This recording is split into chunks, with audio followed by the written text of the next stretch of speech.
नमस्कार, जय हिंद साथियों। जैसा कि आप जानते हैं चाहे यूपीएससी हो, यूपीपीएससी हो, बीपीएससी हो, एमपीपीएससी हो, इन सभी परीक्षाओं में सफलता अंतिम रूप से तभी मिलती है जब आपकी लेखन शैली बेहतर होती है।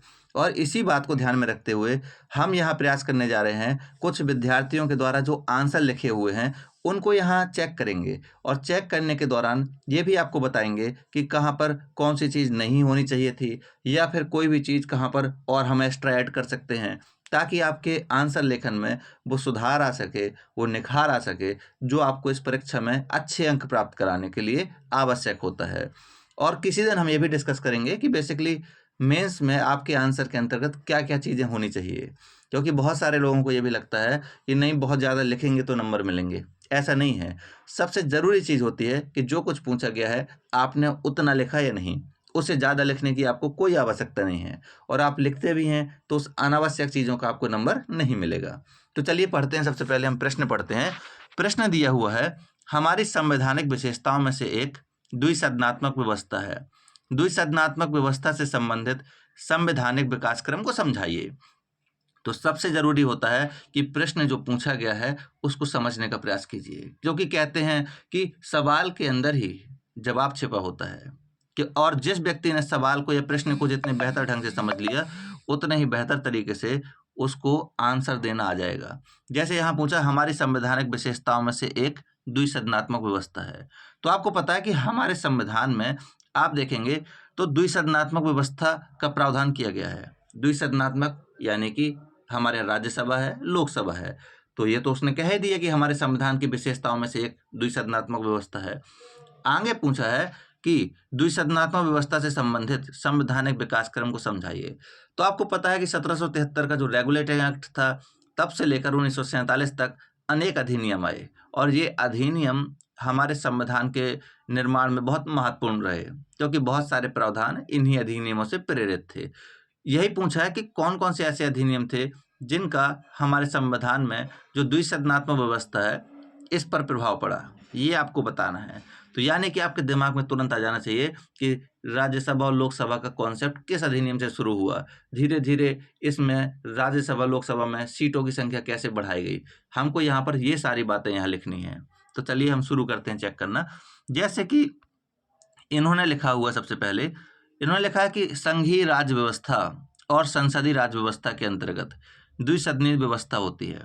तो यहाँ पर पहली ही लाइन में सबसे बड़ी गलती एक ये हुई है कि संघीय राज्य व्यवस्था, क्योंकि देखिए जो द्विसदनात्मक व्यवस्था है, ये लक्षण होता है संसदीय राज्य व्यवस्था का या संसदीय शासन व्यवस्था का, ना कि संघीय राज्य व्यवस्था का। अब आपने पॉलिटी पढ़ते समय ये जरूर ध्यान रखा होगा कि संघीय राज्य व्यवस्था का मतलब होता है ऐसी राज्य व्यवस्था जो केंद्र और राज्य के संबंधों पर आधारित होती है। यहाँ पर ये नहीं पूछा है कि सरकारों के प्रकार, सरकारों के स्तर, तो इसलिए संघीय व्यवस्था लिखने का कोई मतलब नहीं है। संसदीय राज्य व्यवस्था का लक्षण होता है कि दो दो क्या होंगे, सदन होंगे, उच्च सदन और निम्न सदन। ये लिखना था आपको, यानी कि संघीय राज्य व्यवस्था लिखने के कारण आपके नंबर यहाँ पर कटने शुरू हो जाएंगे। संघीय राज्य व्यवस्था और संसदीय राज्य व्यवस्था के अंतर्गत द्विसदनीय व्यवस्था होती है। अब इस लाइन को अगर बेहतर लिखना था तो हम लिख सकते थे, संसदीय शासन व्यवस्था के अंतर्गत द्विसदनीय व्यवस्था का प्रावधान किया गया है या होता है, जिसमें उच्च सदन और निम्न सदन का उपबंध होता है। इसे भारत में अपनाया गया है। ठीक है, प्रस्तावना ये मान लीजिए किसी भी आपके क्वेश्चन का सबसे महत्वपूर्ण घटक है, क्योंकि प्रस्तावना ही वो सबसे पहली शुरुआत है जो एग्जामिनर के संपर्क में आएगी, एग्जामिनर की निगाहों में आएगी।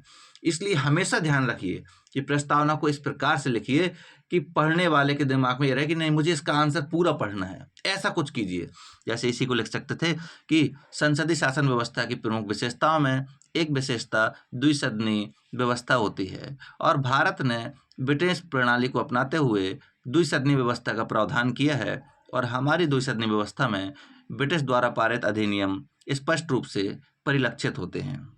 ये आप लिख सकते थे। हालांकि ये नहीं कह रहे हैं कि हम जो बता रहे हैं वो एकदम सही है या ऐसा ही लिखना है, हम सिर्फ आपको ये बता रहे हैं कि आप ऐसा लिख सकते थे। आगे देखिए, आगे दिया हुआ है हमारी संवैधानिक अन्य विशेषताएं। यहाँ पर पूछा ही नहीं है उन्होंने कि संविधान की विशेषताएं बताइए। उन्होंने बड़े शब्दों में कहा है, जैसे मान लीजिए आपसे कोई कहे कि आपके परिवार के सदस्यों में आप भी एक महत्वपूर्ण सदस्य हैं, आप अपनी विशेषताओं का वर्णन कीजिए। तो यहाँ पर आपको ये नहीं बताना कि आपके परिवार में और कौन कौन से सदस्य हैं, ये अनावश्यक है, इसके नंबर कटेंगे। जैसे इन्होंने लिखा है कि हमारी संवैधानिक अन्य विशेषताएं, बिल्कुल गलत है, ये लिखना ही नहीं है आपको, यानी कि ये पॉइंट आपका पूरा का पूरा गलत है। आपको उन्होंने कई सारी विशेषताओं में से एक विशेषता निकाल कर दे दी है कि द्विसदनात्मक व्यवस्था, और आपसे सीधे पूछा ये बताइए द्विसदनात्मक व्यवस्था का जो विकास क्रम है वो कैसे हुआ, तो ये सारा क्वेश्चन यहाँ से आंसर जो है आपका कट जाएगा। चलिए बढ़ते हैं आगे। भारत में द्विसदनात्मक व्यवस्था का विकास क्रम, यही वो लाइन है जहाँ से आपको लिखना था कि हमारे यहाँ द्विसदनीय व्यवस्था का प्रावधान कहाँ से हुआ, कैसे हुआ। तो देखिए 1919 का अधिनियम में सर्वप्रथम प्रावधान था जिसमें उच्च सदन एवं निम्न सदन की बात की गई। एकदम सही है, ये पॉइंट आपका एकदम करेक्ट है, बिल्कुल सही बात है। जहाँ उच्च सदन का कार्यकाल 3 वर्ष था और निम्न सदन का कार्यकाल, आपने यह कार्यकाल लिखने के बाद ये जो छोड़ दिया है इसको आपको लिखना चाहिए था, क्योंकि इसके नंबर आपको कटेंगे। या तो आप इन्फॉर्मेशन लिखिए तो करेक्ट लिखिए, नहीं तो आप लिखिए नहीं। आप अगर यहाँ पर सिर्फ इतना लिख देते कि 1919 के अधिनियम में सर्वप्रथम ये उच्च सदन और निम्न सदन का प्रावधान था, जहाँ पर बड़े सदन को उच्च सदन या राज्य परिषद, जबकि निम्न सदन को लोकसभा या जनता का सदन के नाम से हम संबोधित करते थे, तो कोई ज़रूरत ही नहीं थी यहाँ लिखने की। अगला देखिए, नेहरू रिपोर्ट 1928, मोतीलाल नेहरू द्वारा प्रस्तुत इस रिपोर्ट में संघीय सरकार जिसमें उच्च सदन एवं निम्न सदन का प्रावधान किया गया था। यानी कि ये होती है आपकी इन्फॉर्मेशन को कैसे यूज करना है ये जानना भी बहुत ज़रूरी होता है। 1935 का अधिनियम बिल्कुल एकदम करेक्ट है। भारतीय बेबेल योजना, बिल्कुल 1935 का अधिनियम और भारतीय बेबेल योजना, शिमला समझौता, इसमें लिखा है कि इसमें भी द्विसदनीय व्यवस्था को अपनाने की स्वतंत्रता थी क्योंकि प्रांतीय सरकारों की रक्षा की जा सके। तो यहाँ पर बेबेल योजना में आपने लिखा है क्योंकि प्रांतीय अधिकारों की रक्षा की जा सके, बिल्कुल सही बात है। क्योंकि जो आपको पता है 2 सदन होते हैं हमारे यहाँ, एक जनता का सदन या लोकसभा जिसको कहते हैं, और दूसरा होता है राज्यसभा। तो राज्यसभा बेसिकली राज्यों को रिप्रेजेंट करता है, राज्यों के हितों की बात करता है। तो ये लाइन आपकी एकदम करेक्ट है, इसके नंबर भी मिलेंगे। भारतीय स्वतंत्रता अधिनियम 1947 भारतीयों को द्विसदनीय व्यवस्था अपनाने की स्वतंत्रता देता है। थोड़ा आपको शब्दों में क्लियरिटी लानी पड़ेगी, बाकी आपने लिखा अच्छा है। संविधान लागू होने के उपरांत अनुच्छेद 80 के तहत राज्यसभा का प्रावधान किया गया है जिससे राज्यों के प्रतिनिधि होंगे, जिससे नहीं जिसमें राज्यों के प्रतिनिधि होंगे। तो यहाँ पर आपको लिखना है जिसमें।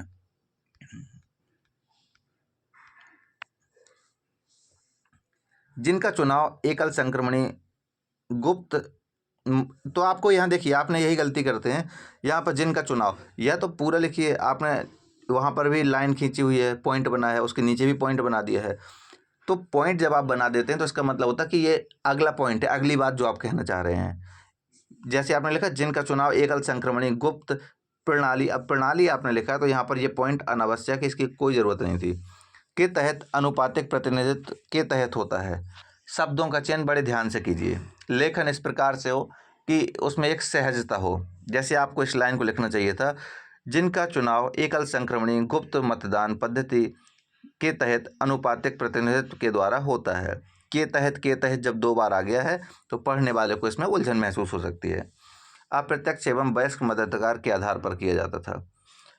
तो सबसे पहली चीज़ है कि इन लाइनों को लिखते समय ये ध्यान रखें कि इनमें कनेक्टिविटी है या नहीं। आर्टिकल 81 के तहत लोकसभा का प्रावधान है जिसका चुनाव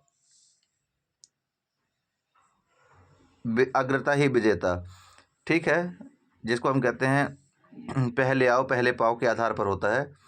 प्रत्यक्ष एवं, अब आप समझ लीजिए कि ये 2 सदनों की जो विशेषताएं आपसे द्विसदनीय व्यवस्था का ऐतिहासिक विकास क्रम पूछा था, उसमें आप अगर ये आर्टिकल 80 और आर्टिकल 81 नहीं भी लिखते तो कोई दिक्कत नहीं थी, इन आर्टिकलों को लिखने की आवश्यकता नहीं थी। उसके बाद ये तो आपको बिल्कुल ही नहीं लिखने थे ये पॉइंट, क्योंकि इसका कोई मतलब ही नहीं है, ये पूछा ही नहीं है उन्होंने।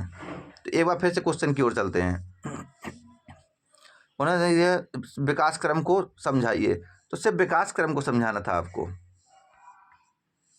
आगे आपने निष्कर्ष लिखा है, द्विसदनीय व्यवस्था में राज्यों के अधिकारों का संरक्षण होता है तथा किसी भी कानून की जल्दबाजी पर नियंत्रण रखता है। बिल्कुल सही, एकदम अच्छी बात है।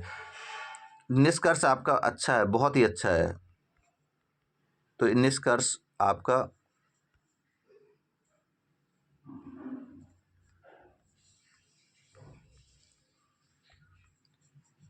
अच्छा है, इसलिए भारत में इसके महत्व को देखते हुए अपनाया गया है। भारत में इसके महत्व को देखते हुए अपनाया गया है। और आपको ये भी पता होगा कि हमने इसको अपनाया क्योंकि ये चीज़ें पहले से चली आ रही थी। और ब्रिटिश पद्धति, जब ब्रिटिश भारत था जिस समय, तो ब्रिटिश भारत में भी ये अपनाई गई थी पद्धतियाँ। द्विसदन व्यवस्था पहले से थी, इसीलिए हमने कहा कि ये व्यवस्था बेहतर है, क्योंकि हम सभी लोग इससे परिचित भी हैं और ऐसी व्यवस्था को हम अपनाएं तो ज़्यादा अच्छा रहेगा। उम्मीद करते हैं कि आप इसमें समझ पाएंगे। अब बात करते हैं नंबरिंग की, कि नंबर आपके कहाँ कहाँ कटने हैं। पहले ये बताते हैं, फिर आपको नंबर देते हैं। सबसे पहले मार्क्स आपका यहाँ पर कट जाएगा, संघीय शासन व्यवस्था, जो संघीय राज्य व्यवस्था आपने लिखा है। दूसरा, आपको यहाँ पर कोई मार्क्स नहीं मिलेगा हमारी संवैधानिक विशेषताएं जो आपने लिखा है, क्योंकि इसके कोई आवश्यकता ही नहीं थी। तो आपको अगर हम कहें तो आधा नंबर यहाँ पर मिलेगा, 0.5।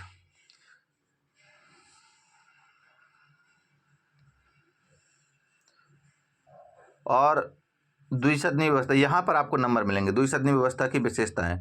ठीक है, तो चलिए हम इसमें सबसे पहले कुछ लिखते हैं यहाँ पर, जो आपको जानना बहुत ज़रूरी है कि क्या क्या इसमें चीज़ें हो सकती हैं। और अगर हम इसके मार्क्स की बात करें तो इसको मिलने चाहिए ओवरऑल 3 मार्क्स, इससे ऊपर मार्क्स नहीं मिलेंगे। हाँ, उम्मीद करते हैं आप समझ पा रहे होंगे इस बात को। टोटल